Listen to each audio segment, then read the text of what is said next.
Chrisbebel here again. I'm a former federal prosecutor and I'm a former lawyer for the SEC, the U.S. Securities Exchange Commission. I've also handled securities fraud cases situated throughout the country.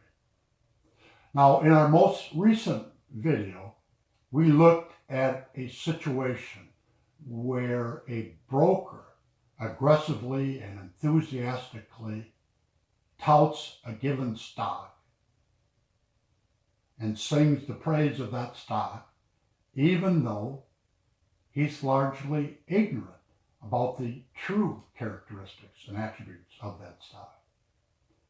And after laying out that fact pattern, we discuss two separate theories of liability that can be employed so as to hold both the broker and the brokerage firm liable. Now, let's do this. Let's add to that analysis. Let's supplement that analysis by digging deeper and drilling down further. First of all, if you have a situation where a stockbroker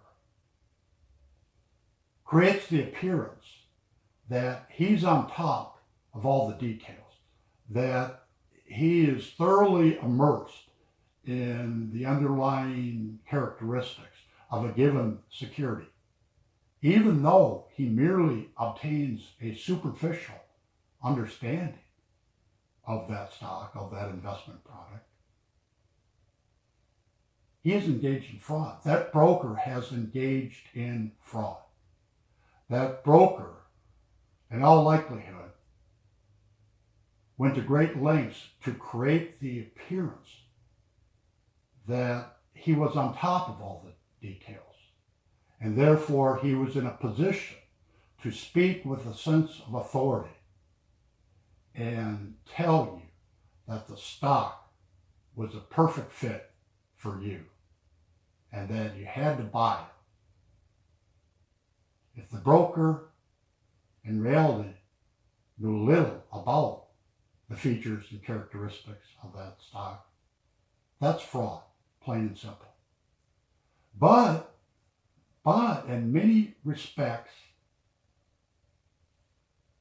it can be even easier to establish liability. Well, why is that?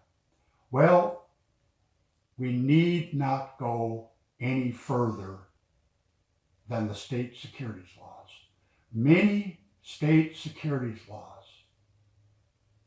impose liability on a broker and the broker's firm, even if the broker merely made false statements, not necessarily fraudulent statements, but simply false statements. Maybe the broker was just careless. In that type of situation where a broker makes false statements, but not fraudulent statements, liability can attach under state securities law, even when there's no fraud, so long as the misrepresentation was material. And in layman's terms, that means significant. So in many respects, it's much easier to prove up a false statement that was not fraudulent and thereby achieve your objective of recovering your losses. If you have been exposed to a broker who has caused you to sustain losses, regardless of whether the statements in question were fraudulent or simply erroneous, you may have a good case. If you want to discuss your case, give me a call, 903-843-5678, or just go to my website, chrisbebel.com.